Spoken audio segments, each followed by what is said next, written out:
আমার এক মাস্টার মশাই কোনোদিন কারোর গায়ে হাত তুলতেন না। সেই তিনিই একবার মেজাজ হারিয়ে একজন ছাত্রকে চড় মেরে ফেলেছিলেন। স্কুল ছুটির পর নিজে সেই ছাত্রকে নিয়ে গিয়ে দোকান থেকে মিষ্টি কিনে খাইয়েছিলেন। মনে পড়ছে আরো একজনের কথা।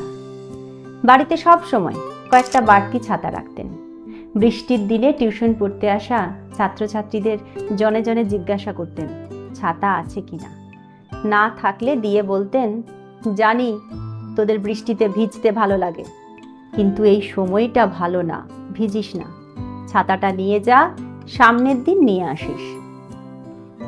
মফস্বলের এক অতি প্রবীণ মাস্টার মশাইকে তার রোগশয্যায় কি করতে ইচ্ছে করছে জিজ্ঞেস করায় প্রিয় ছাত্রের নাম করে বলেছিলেন, ওকে খুব দেখতে ইচ্ছে করছে।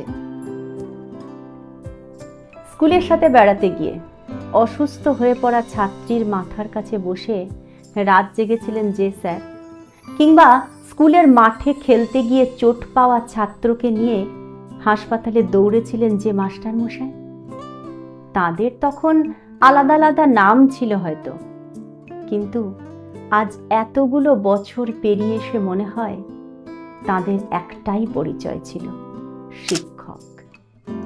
তারা বাংলা, ইতিহাস, ভূগোল, অঙ্ক, বিজ্ঞানের বাইরেও কি যেন একটা শিখিয়েছিলেন, সিলেবাসে যার হদিশ মেলেনি কোনো দিন। বিশ্বাস করুন, সিলেবাসের মধ্যে আর সিলেবাসের বাইরে অনেক অনেক জিনিস শেখানোর ফাঁকে এক মুহূর্তের জন্য বুঝতে দেননি এটা তাদের জীবিকা।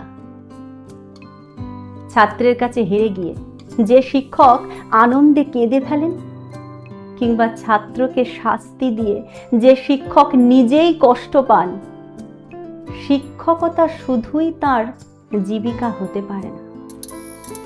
এত বছরে সিলেবাসের মধ্যে আর সিলেবাসের বাইরে যা কিছু শিখেছি যত জনের কাছ থেকে, তাদের সকলকে আমার আনত প্রণাম।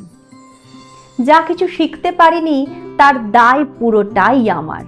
তার জন্য যা শাস্তি প্রাপ্য মাথা পেতে নিতে রাজি আছি। শুধু একটাই অনুরোধ, বহুদিন আগে যে ছাতাটা দিয়েছিলেন সেটা ফেরত দিতে বলবেন না।